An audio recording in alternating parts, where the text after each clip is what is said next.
Is your hotel bleeding talent? In a recent newsletter from Muse, it was reported that 70% of hoteliers are facing challenges with recruiting. If recruiting is so difficult in hospitality today, shouldn't we be investing more into retention? Hi, my name is Mauricio Schiller, and you're listening to the Schiller Hub Talking Hospitality podcast. On today's episode, I'm talking to Szilvia Olah, who spent her life in hospitality, opening 17 hotels, and wrote 2 books about employee experience design. She not only will explain what the term employee experience design means, but also how you, hotelier, can start implementing the strategies in your hotel today. So if you are facing some challenges with the staff crisis, this podcast is for you. But why has this term employee experience surfaced lately? The environment is incompatible with today's workforce. These processes, the system has been designed 50 years ago. So that time we designed organizations. We put everything in place. We are so good at designing and putting structure together for financial, for running the organization. So we know how to run businesses, but we never had the time to focus on the people because we had to figure out how these companies how to run these organizations. And even 50 years ago, 20 years ago, people didn't really have that need. They just literally come into organization. Work was work. Today, work has a different meaning. People like to find purpose in what they do. They like to enjoy what they do. Expectations have changed. The current workforce or the landscape of work is incompatible with the needs of and the wants of the people today.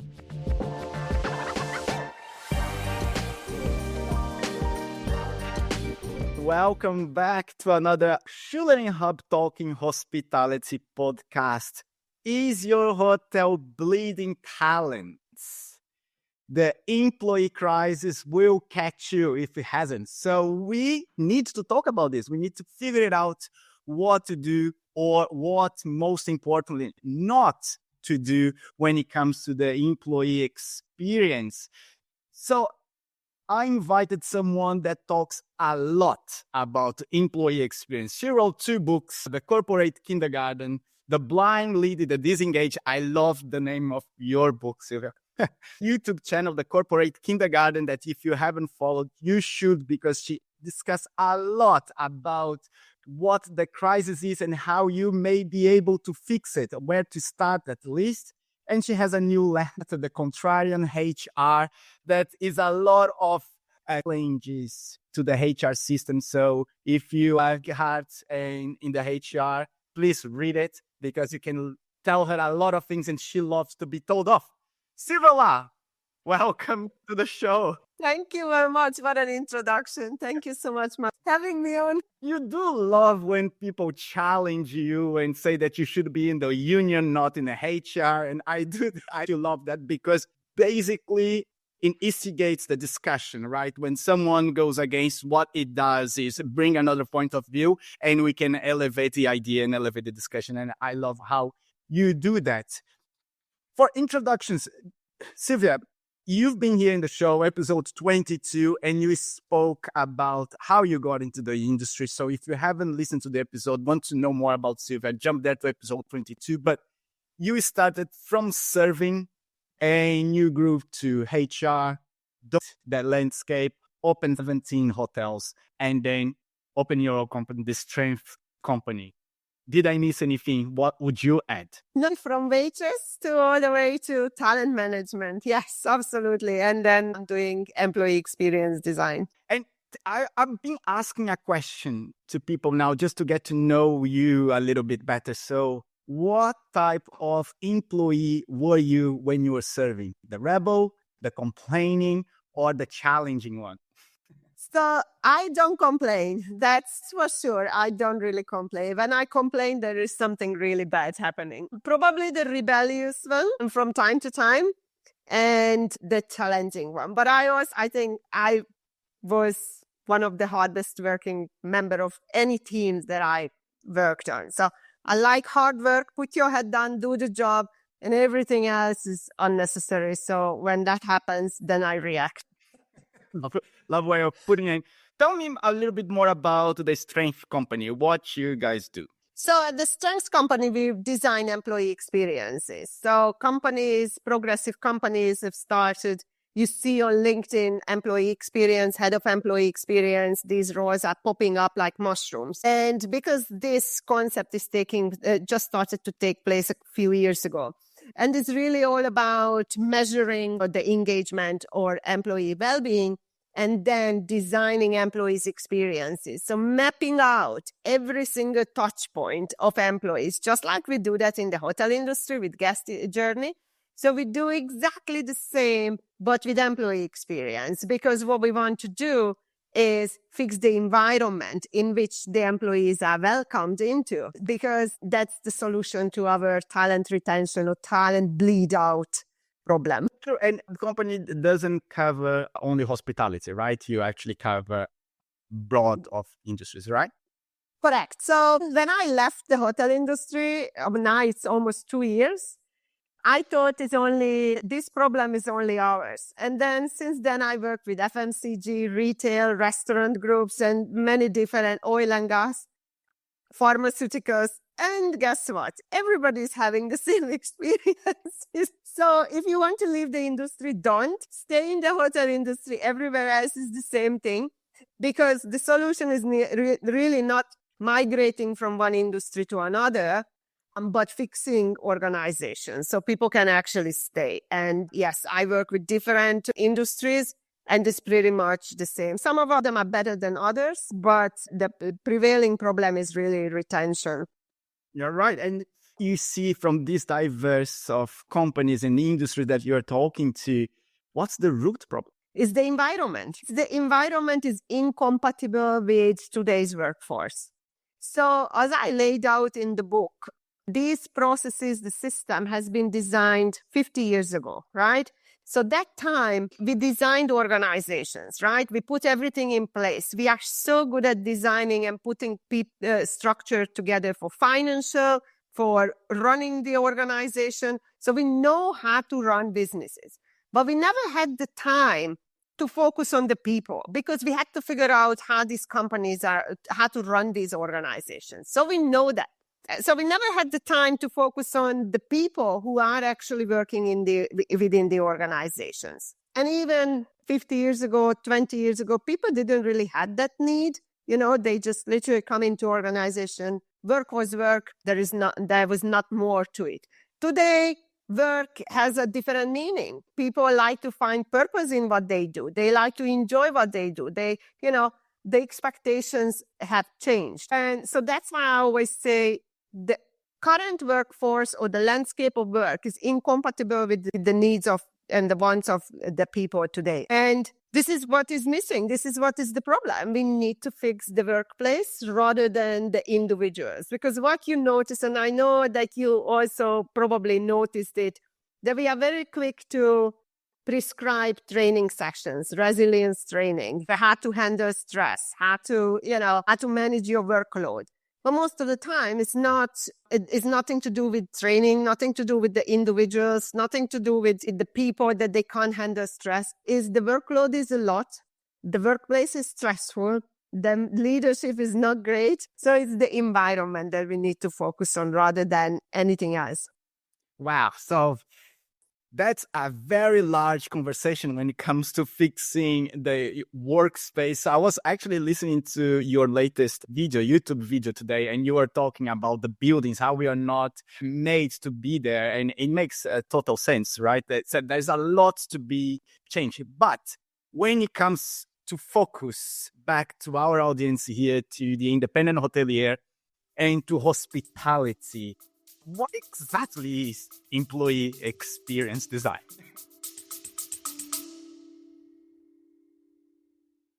Sorry to interrupt. If you're enjoying the show and if you are learning something new today, please consider following the show, subscribe to our channel, or leave us a review. It helps us to help more people through the podcast, and it would mean the world to us. Thank you for listening, and we're back on the chat. Right. So to break it down to very easily understandable concept. So take the guest journey. Every hotelier, we understand that, right? So we take the guest journey, and in the employee's journey, we break it down to 7 areas. So talent attraction, hiring process, onboarding process, how we motivate people, because we are now moving away from engagement. That doesn't work. So we are talking about motivating employees, how we manage performance, develop them, and exit. So when they are departing. Now, what we do with companies is very easy, and yet it's not done anywhere. So you take each of these areas and you map out your employees' experiences, the touch points. So for example, with the attraction, do you have data on how they perceive you, your website? How do people, possible candidates, perceive your brand, your company? So you're looking at your websites, right? The design sometimes. You're looking at the Glassdoor rating, right? Same as we do with the hospitality. And you map out these touch points and you start measuring them. And based on those measurements, you are actively finding solutions to work on those data. Mm-hmm. And then it comes to recruitment, the hiring process. We know that everybody's having a horrible time, right? Everybody's complaining about it. And we cannot stay silent. If I could give one advice to HR or everybody in the hotel industry, pay attention to social media comments. Pay attention to TikTok videos. Why do you think I watch so many TikTok videos? Because the feedback is there. Employees are telling us straight what are the challenges and the struggles that they are facing. So our responsibility is to fix those. So then you go back to the hiring segment, right? Within the hiring process, possibly you can identify 20 touch points. Ease of application, the job description, the layout, how informative your job description is, aligned it is with the job itself, right? Then the recruitment process. How was the recruitment? Was it welcoming? I have once went to a hotel for an interview. I don't even know how I ended up there, because I normally don't interview for jobs. If you spend 19 years in the industry, you just go from one place to another. They did not even offer me a glass of water. So what is my experience? Is this really the impression you want to give to your candidate? So you start measuring all those touch points. And at the Strengths Company, we help companies to do that, because each organizations are very different based on their complexities and sizes. And then you put in place measurements. How do I measure that? And then based on those data, you start changing your policies, your procedures, and everything that is related to it. And then you go into the soft skill, the leadership, right? So you measure everything. You measure the system, and here the system, I mean the organization, the policies, the procedures, the practices, the customary practices, the leadership, the systems that we use. And you look at all those that employees are interacting with, and you ask the question, which those areas are frustrating them? What are the things that they like? What are the things they don't like? What are the priorities of the employees? What's important to them? Today I was making a video, if you want to look at, and it's really talking about that. That most of the time HR professionals are working really, really hard, but they are working hard on the wrong things. They are working hard on things that nobody cares about. So for example, and I just gave an example, that employee assistance program. They are fantastic programs. So these are the ones offer employees financial advisor, mental health access, a lot of access to external companies. Yet the uptake in any company I have spoken to, less than 2%. Nobody wants it. Now, it doesn't mean we remove it, but we need to start asking questions. Did we give something to our employees that they don't value, they don't want, they don't need, is not the priority, is not important to them? Or if it's needed because it's only going to be used by a tiny percentage of our employees, which is fine, but we need to acknowledge that it's not going to make a big change and difference in the overall happiness, well-being, and engagement. So we cannot come back and say, oh, we have implemented so many things. But those may be not needed or wanted or used by most of the people. So we need to go back and really ask employees, what do they want? What is it that they would like to see from us, rather than just implementing things? Yeah, it's very interesting. You say something that clicks me, a sentence from Elon Musk, right? That he says, first time spent is an engineer spending time on something that shouldn't be designed, right? And it's so important to see this data and understanding. And then I have a question to you, because our audience is mostly made of hoteliers, right? With a very small team, sometimes a GM doing everything. Comes to data, and we say the word data to hoteliers, you see in their face that like a sweat is coming to break, right? Because when it comes to data, first, it's hard for them to sometimes understand what data means. It's just information, but it's sometimes when the word data, it's kind of scary. And who will analyze this data? Because hotels can collect a lot of data. Hotels have a trouble of using that data and understanding that data. How do you tackle that issue with companies that you speak to? So when it comes to these 7 areas, it falls back on HR. And I know in small independent hotels, you would find the poor HR person is doing everything. Now, I will have to tell you that structure is not enough. You can't give that to that person. Just like in the hotel, you have guest experience champion, just like you have guest relation managers and directors and the whole department. You would have to dedicate a person if you really want to look after your employees and put your resources where it makes a difference and an impact. Because without data, it's almost unnecessary for you to do anything, because you just don't know where you are shooting. Let me give you an example how important it is. We were talking to one of the companies, and they have high turnover rates. So I asked the question, I'm like, okay, so where is that? Which demographic is it coming from? And the lady didn't even know the demographic of the turnover rate. So we started looking into it. Okay, let's find out. So we found out that these are women between the age of 30 and 40. It's fantastic. Who are those women? What is so special about them? Well, we found out that they were mothers. All right. So it's not that you have a turnover problem, right? It's maybe that you have one particular demographic that is leaving the company anyway because they just had children and it's nothing to do with you. In another company, we found out that most of the people who are leaving, 70% of the total turnover was coming from Gen Z. And when we started looking at it, because Gen Z did not like the organization, it was too old school, it was too old fashioned. So there was no way of keeping them. So I asked them, I'm like, what? These are the solutions. I'm like, you have a young workforce and you have an environment that needs changing if you want them to come in. And they said, we can't change the environment. And I said, then you're going to have to hire 40 and above. That's So it's your training program, because they were like, but we are working together with universities, fresh graduates. I'm like, you are wasting your resources because you did not listen to your employees.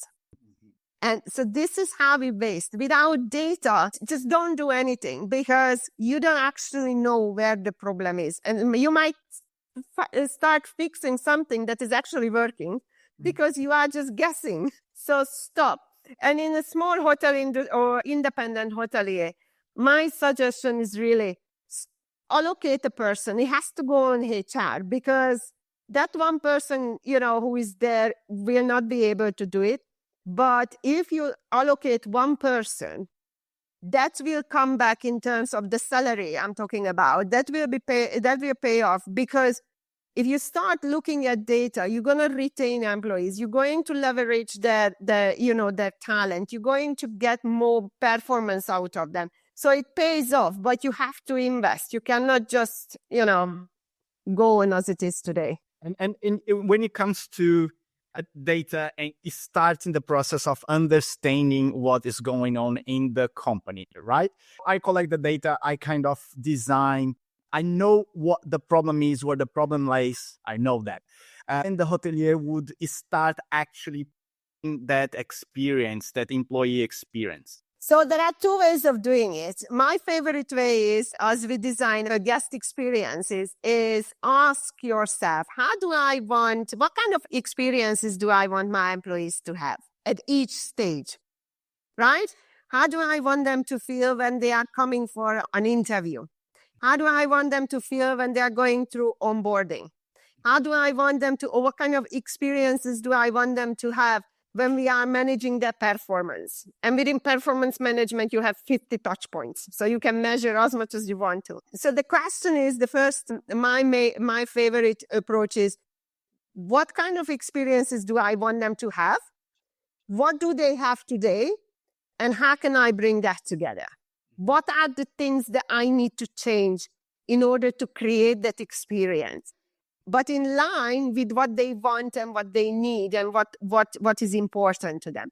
The second approach is you can move away from the vision of their experience and collect feedback from them and design your systems and everything that you do based on simply their feedback. But so they would tell you, ING is doing this, right? ING, a big banking company, Northwest is doing it, Philippine Airlines. So big companies, labor started doing this. And what they do is really looking at small little things, because you have to start one step at a time. It's a massive process and it will never end. It's a continuous improvement. So it's, just like guest experience is really looking at everything. So ING was giving a really good example in terms of employees found it really frustrating when they were dealing with the reimbursement of their, receipt. So they bought something and they wanted the reimbursement. So the process took them, they had to take a picture on their phone and email it to finance, and it was just a ridiculous process. It's nothing major, right? It's not going to make an employee happy or unhappy or leave the company. That's not what we are talking about. But then they figured out, and then plus the process took them 2 weeks to get the money back. And they said, we want that to be fixed. So they implemented the new ways of doing it without a cost. And within 4 days, now they have their money reimbursed. So sometimes it's so simple. Sometimes it doesn't cost anything. It's just that we are not asking employees. Because Mauricio, and I know, and hoteliers cannot tell me otherwise, what we imagine about employee experience is Employee of the Month award, staff party, this and that. But have we actually asked the workforce if they want this? Because I can tell you, honestly, and to every single general manager out there, that 12 years in operation, every single time, I had to push my employees to go for the monthly Employee of the Month award. Nobody wanted to go. Yeah, it's a option sometimes that we just copy what others are doing, right? Absolutely. It's copy that we inherited these practices. We think it's still working. We think that people love it. Maybe 20 years ago, we loved it. I don't know. I never liked it, but some people may have loved it. So it's time to ask employees, what do you want? Because that 1 hour of Employee of the Month, do you know what it means to them? Because I pay attention to my staff. Each time when I push them, I'm like, you need to go because the GM is there. And they said, this 1 hour means that I need to stay an extra hour because I can't finish my job. Frustration. Is this how we want? And this is under the name of engagement. This is under the name of reward and awards and celebration. And we are just doing more damage than it is. Just rather leave them alone, let them go home, and they are happy, if there is no other way of doing it. So we need to start asking these questions and start doing things that make sense to the workforce, not for us. And today I was having a chat with Haydos. I don't know if you know him. He used to work for Amadeus. And we are chatting, and he said that he was in Dubai now in one big conference. And someone came saying that they have that investment. They want to open a hotel, and talking to them. And explaining all the guest experience and the hotel design, right? And then explaining. And I didn't tell him before that we were having this chat today, but he then asked, and how much time are you putting for the employee experience, right? Like, you show me so many things. And how about your employee who will deliver that experience? Are you allocating time for them? I need to ask you this question, actually. Hoteliers allocating any time to design the employee experience? Yes, zero time. Zero. Absolutely zero. And you know what? Even the best ones are falling for this or making this mistake. I'm not going to drop a name, but how this book came about is literally, I was writing, and that prominent hotelier who is the luxury guy in the industry, everybody knows him in the world. We were talking, and he was saying that he's opening a new ultra luxury brand, etc., etc. And I said, you cannot open another brand with all the shiny chandelier and everything without tidying up the back of house and providing the same experiences to the employees. Because now you're just going to become another brand that we already have hundreds of. It's time that we tidy up the back of house, because otherwise all the CHROs out there and head of HR in the hotel industry are out there on recruitment trips because people coming in and going out on the next door. It's time to come back, fix the room, fix the environment, and then maybe start welcoming them into the new environment. So no, the answer to the question, we don't design anything. We just run the processes, and employees have to be happy with them and they have to fit into it. And guess what? They don't. I think that's the biggest challenge for them to actually start. Is just not knowing what to do, or just lack of interest? Probably is a mix of everything. They don't know what to do. Nobody has ever sat down and think about anything, because it's not a difficult concept. We could figure it out if we took a 5 minutes break. The resources. Here in Dubai, we have plenty of resources, or here in the GCC. We don't have the excuse because we have HR for everything. In Europe, is a different story, right? Resources, you really need a dedicated person to do this. Otherwise, you will not go anywhere. And really, they don't have the time. They don't have the capacity sometimes. And also, they don't even know that employees are not happy. That's sad, isn't it? We just look at the engagement survey once a year and we know how that works, right? That's an absolutely useless process because we have corrupted the process. It gives us no information. When we score 80%, we are extremely happy. When we score 60%, we come up with an action plan, but there's nothing to, the action plan includes once a month, the GM has a roundtable session, but nothing really comes out and nobody wants to go for those roundtable sessions. So it's just quick fixes, but there's nothing that would fix the fundamental structure of employee dissatisfaction. You once in one of your videos that you don't believe that people stay in the company because of their mission and values statements or whatever they say. What do you mean by that? I never hear employees talking about it. You remember, I always listen to employees. So this is my thing. And I never hear employees talking about their brand, the vision, the values. We brainwash them with the values because we ask them. So they're going to recite it like a poem, right? But nobody cares. And what is the vision because even that's why I probably left operation, because I think we lost the vision of hoteliers. Before 20 years ago, it was guest satisfaction. Today, it's all about KPIs. We don't even talk about guests anymore. So why do I expect them to talk about employee, experience? Sometimes that's how harsh it is. It's just reality doesn't match. And it's a very sad situation. But yeah, they just don't. They don't speak about. So do you believe that because there's this movement now, a lot of people talking about the values and the mission, being a hotel that is purposed, focused, and have this mission and values for better hiring processes. What's your take on that?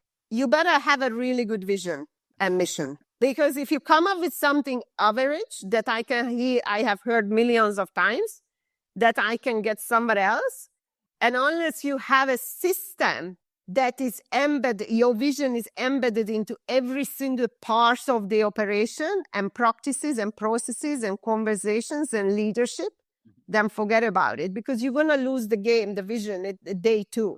So if your vision is, I'm going to be eco-friendly hotel, doesn't matter, whatever, right? And then you go to the meeting room and all you see is plastic bottles, you're done. You lost credibility. Employees just say, okay, so the vision really is just writing on the wall. So you need to be, and that's why I always say to companies that be very careful of the message that you put out, because that has to follow through with your behavior and actions and what you say and how you do things. Because employees pick up on it very, very quickly, extremely quickly. One day, it was so funny. We were always talking about we are family, we are family, we are family, right? Which I hate that narrative. And one of my staff, it was so funny. She goes like, if we are family, then why does the have an active policy in place that we can't hire family members? So we need to have a vision if you really want to, but you better have a really good one that people can get around it, and you better follow through with every action and everything with it, because we fail. That's why people, even in sustainability, when it comes to sustainability, employees don't fall for it anymore, because we see what's happening in hotels. True. And when it comes to the 70 stages of the employee experience that you have framed, you spoke also about the learning and development of talent, right? How is that best worked with an employee-employer relationship? That's a difficult one. So in terms of learning and talent development, I think it's way too overcomplicated and is not structured very well. So line employees should not be trained by anybody else but their managers and supervisors. They need technical skill. That's it, right? Supervisors and above, this is where L&D comes into the picture with leadership development programs, right? And onboarding is also should be done by the line managers, the supervisors, nobody else, right? But what it comes down to, especially when it's independent, so the big corporations are very different. They have all the structures, the resources, etc., etc. Everybody is unhappy with it because now we outsourced training to learning platforms and nobody is using them. So we wanted to do the right thing, put all the technical skill training, which is fine. There's nothing wrong with it. All the onboard, everything on the online platform. That's great. But we forgot about something, that the technology only replaced the book, not the teacher. And we left everybody to their own. In independent hotels, they don't have the structure. So this is where you need to have at least one property, one very strong L&D person per property, who creates that structure. And then it can be done. I have done it myself, did it for 2 properties, that build a learning structure that making sure that everybody is being trained. So basically you do like an organizational chart, but for training, right, and development, who is responsible for whose success. And then you assign accordingly. And you create, you provide the structure, you provide the content, you provide the resources, what they need. But the relationship there, it has to be extremely close, and just don't overcomplicate it. Make sure that the person above you is training the one below them in terms of hierarchy. Fantastic. And you said also one of the 7th element was exit. And this is something that I speak to external colleagues, and we discuss about exit process that are not, at least in the small hotels, probably never followed up. I very rarely hear that someone try to understand why someone is exiting the company, actually why someone is exiting the company. So what is in that part of the exit? What's actually the touch points that hoteliers should learn that? So I think there are 3 main touch points in there. I just realized that this is all recording my screen. I'm sorry for the WhatsApp message. That 3 main touch points. So first of all, you have the one that when the person is resigning, right? How do they feel and how do they during the departure period, right? When the resignation period. Because most of the time, managers can become very negative towards employees. Sometimes they don't even allow them to hand over things or they are excluded. So that's very key part of that. The second one is, which is very important, is the offboarding process. How quick is that? Is it inconveniencing employees? Is it convenient to them? How quick, how fast do they get their final settlement? If visas are included, how fast the company is closing their visas so they can join the next company, etc., etc. So that offboarding process. And you need to measure that. You need to ask feedback from employees. What is it that they... And you will find so many different things based on the company. And then the last one is really the exit interview. Now, you can do the exit interview in so many different ways. The exit interview is about your time with us. Why are you leaving? What was good? What is it that you would like us to change for others, etc., etc. And you can also do it after people departed. And I really prefer this one because when they are still with us, they don't want to share information. They just, I don't want hustle. I'm out of it. Leave me alone. 90% of the people. And the 10% who is really upset, they're going to tell you all the negative and you will just get negative and nothing positive. And there is always a positive everywhere you go, right? Then, so what I prefer, and it works, we did this with 2 companies now, and the third HR director, she also adopted this process. 2 weeks later, after employees departed, we give them a call or we give them a survey, email them, right? And now they have the other side of the story. They had time to cool off, even if they were upset leaving us or just something, just disconnect. And then ask them those questions. So do the exit interview then. And there you can actually measure everything if you want to do everything in once. How was your time during the resignation period? How was the offboarding process? How was your overall time and all that? But you need to have data. Mm-hmm. That's super cool. I have one last question on that. That is honorary workforce, right? The part-times, the ones that are just filling in, because we have a very different experience than your full-timers, right? And how does the employee experience design apply to part-timers, casual, or just filling subs, whatever? So go back to I think the principle is the same. How do I want employees or people who are coming into my workplace to feel? So I used to be a casual one for like 6 months, right? For breakfast waitress job. And we were always treated as a full-time employee, as a part of the team, right? We received the same training. We were welcomed. We were explained. We were told. We were guided. So there shouldn't be any difference in terms of the mindset. The person is coming here for 1 day only. How do I want that person to feel? And this is what I really would like HR managers, supervisors, leaders to think about. This is the mindset that we already have. We just don't apply it to employees. I have a person in front of me who I'm going to fire, who I'm going to discipline, who I'm going to give a performance appraiser, who I'm going to give a recognition, whatever I do. How do I want that person to feel by the end of this interaction?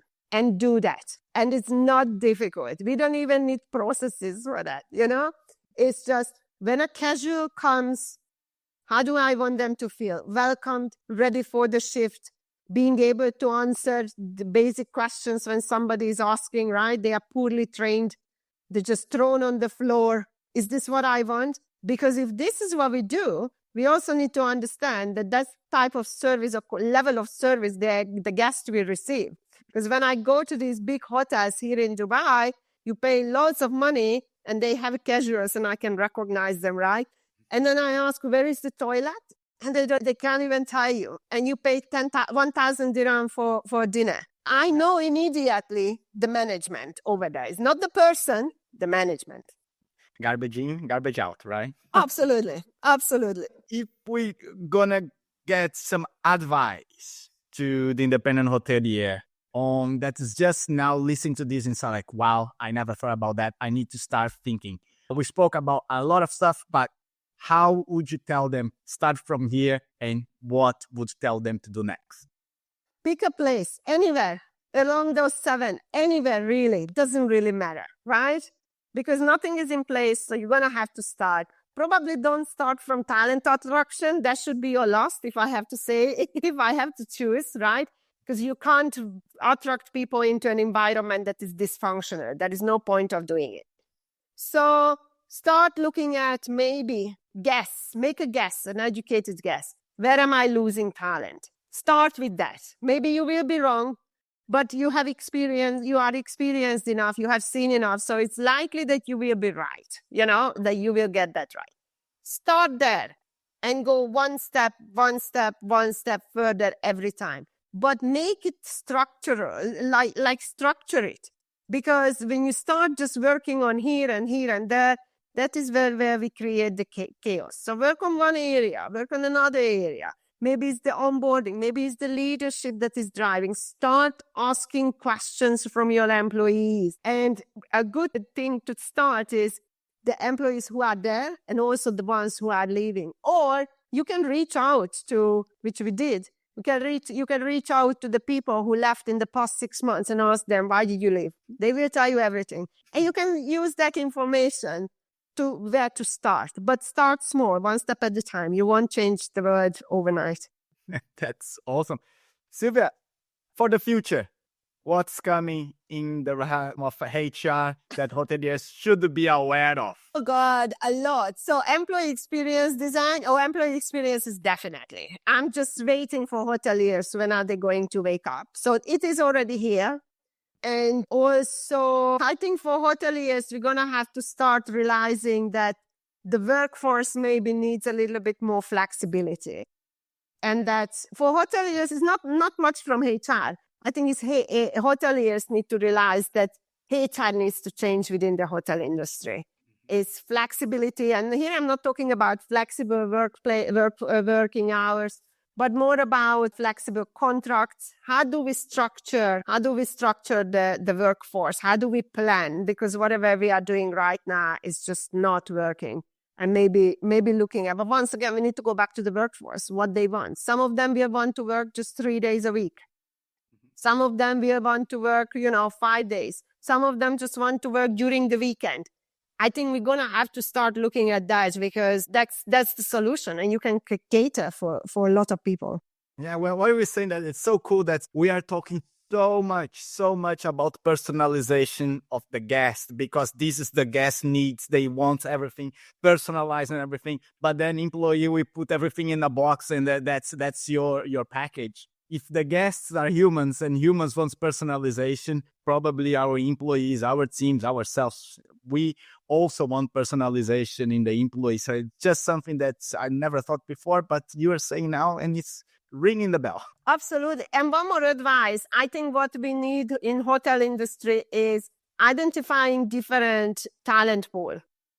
Because you have so many different talent pools out there that we don't use. You have mothers who just want to work so many hours and they are reliable, right? You can have, and I always said that also structure your workforce, maybe at the front facing one where you need to have a lot of physical activity and mental activity. Hire the young ones, fresh off the boat, But at the back offices, hire the older generation that gives you stability. Because if your whole hotel is migrating constantly, you have a turnover from every single area and department, it's a very difficult one. So you need to start stabilizing the departments that are back of house with maybe the older generation. They are stable, reliable, and do a fantastic job. And at the front one, maybe the younger ones, because they need more stamina standing on their feet 12 hours a day. I love that. Love that. Szilvia, that was an awesome conversation as always. So If you're listening here and you want to learn more about Szilvia, we have recorded 2 podcasts, I believe, before this one, episode 22, where we spoke more about Szilvia and her journey. And then we had a webinar, right? We spoke about actually employee experience in a webinar as well with Nadia Tien. So much, Szilvia, how can our audience get in touch with you, hire the Strengths Company, or get more and better employee experience design? Well, it's on the website, thestrengthscompany.com, and also the Corporate Kindergarten YouTube. I'm always there, so just follow me and you will find all my contact details there. And yeah, or LinkedIn. I'm very prominent, or I'm getting a little quieter these days. Okay, get quiet. Or Schillering as well, because you have foreign Schillering, and I'll share things with you. So visit Szilvia, theschillering.com, and get in touch with her. Szilvia, thank you so much. I much appreciate your time. Once again, you know that I love your work. Thank you so much. Thank you very much, Mauricio. Thank you for listening. I'll talk to you next time. Bye.